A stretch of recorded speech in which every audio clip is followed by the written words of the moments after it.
Shalom, perkenalkan nama saya Mandar Putra Limertonan. Saya adalah salah satu mahasiswa di Institut Agama Kristen Negeri Kupang. Jadi tujuan saya membuat video ini adalah untuk memenuhi tugas mata kuliah Pak 2 tentang metode mengajar discovery. Jadi sebelum kita lanjut pada pembahasan inti video, dukung saya dengan cara tekan tombol like, subscribe, dan jangan lupa komen. Oke, kita langsung saja pada pembahasannya tentang metode mengajar discovery. Jadi pengertian atau maksud dari metode mengajar discovery adalah strategi pembelajaran yang berpusat pada siswa, dan dalam metode ini siswa didorong untuk mencari sendiri atau berinisiatif sendiri untuk mencari pengetahuan, bersikap dan berketerampilan melalui proses penyelidikan, pemecahan masalah, dan juga eksperimen. Guru berperan sebagai fasilitator yang membantu siswa dalam proses pembelajarannya. Jadi ada tips-tips ataupun langkah-langkah untuk dapat melakukan metode ini. Yang pertama itu stimulasi. Jadi guru memberikan rangsangan kepada siswa untuk menarik minat dan rasa ingin tahu mereka.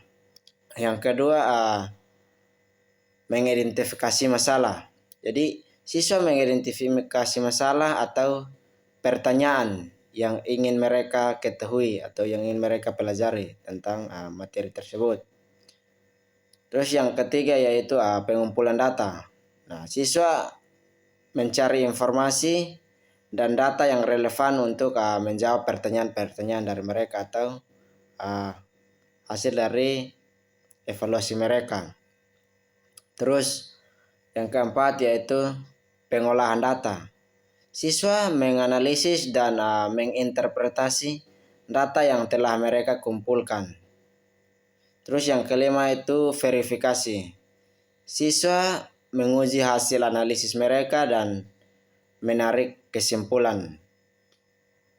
Yang keenam yaitu generalisasi. Jadi generalisasi yaitu siswa menghubungkan kesimpulan mereka dengan pengetahuan yang sudah ada dan merangkapnya sebagai situasi baru. Berarti siswa membuat kesimpulan dari materi itu lalu menyimpulkan sebuah pendapat baru, begitu. Nah, terus kelebihan dari metode mengajar discovery yaitu yang pertama, meningkatkan aktivitas dan partisipasi siswa dalam proses belajar. Terus yang kedua yaitu mengembangkan keterampilan berpikir praktis, kritis, kreatif, dan problem. Yang ketiga yaitu meningkatkan motivasi dan rasa ingin tahu siswa. Terus yang keempat yaitu membantu siswa memahami konsep yang lebih mendalam.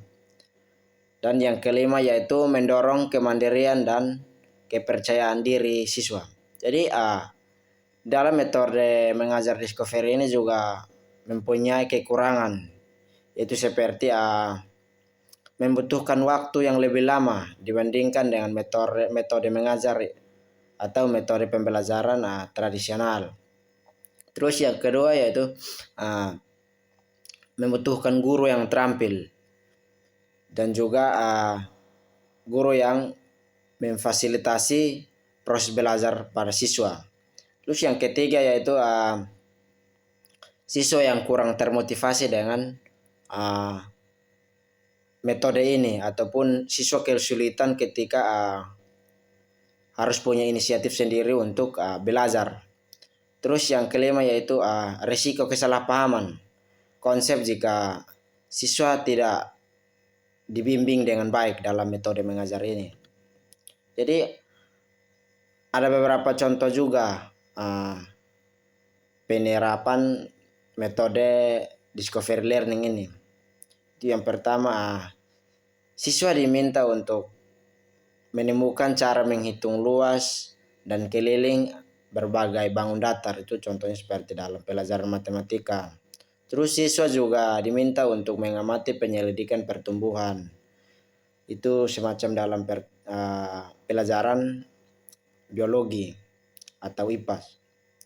Dan siswa juga diminta untuk melakukan penelitian tentang sejarah suatu daerah. Ini bisa saja seperti dalam mata pelajaran IPS. Jadi ada juga contoh-contoh kegiatan yang bisa dilakukan dengan metode discovery learning itu, yaitu melakukan eksperimen atau siswa melakukan eksperimen untuk menguji suatu hipotesis. Yang kedua itu observasi. Siswa mengamati suatu fenomena dan mencatat hasil pengamatan mereka.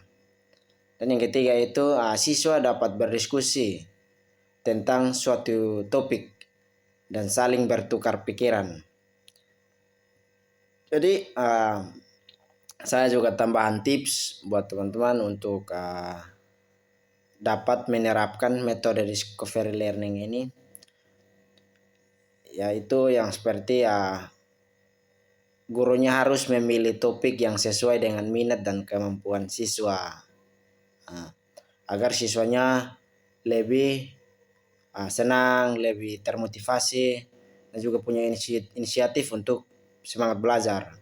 Jadi guru juga memberikan petunjuk yang jelas kepada siswa dan memberikan waktu yang cukup untuk siswanya belajar dan juga beradaptasi dengan metode mengajar tersebut. Terus guru pun wajib memberikan umpan balik kepada siswa agar siswanya tidak takut salah atau bagaimana seperti itu. Jadi metode discovery learning ini atau metode mengajar discovery ini juga bisa diterapkan di anak-anak yang berkebutuhan khusus. Nah, cara untuk mengajar metode untuk anak yang berkebutuhan khusus itu, yang pertama itu kita perlu memahami kekurangan siswanya.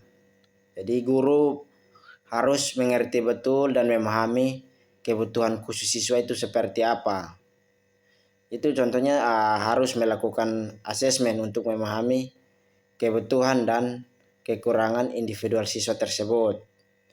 Terus yang kedua yaitu perlu modifikasi kegiatan. Jadi kegiatannya dimodifikasi agar dapat tercapai dan pas dengan kebutuhan khususnya anak tersebut.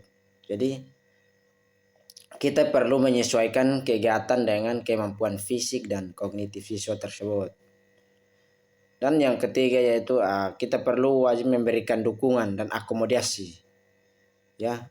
Jadi guru berperan dalam memberikan dukungan penuh kepada siswa dan juga akomodasi agar siswa itu tetap bersemangat dan semangat belajar dengan metode discovery learning ini. Jadi kita memberikan instruksi yang jelas dan mudah untuk dipahami oleh siswa tersebut.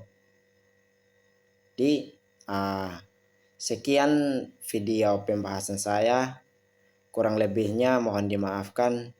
Namun jangan lupa ya, bantu saya dengan tekan tombol like, subscribe, dan jangan lupa komen agar komen-komen Anda bisa menjadi motivasi dan evaluasi untuk saya ke depannya. Sekian video saya, terima kasih.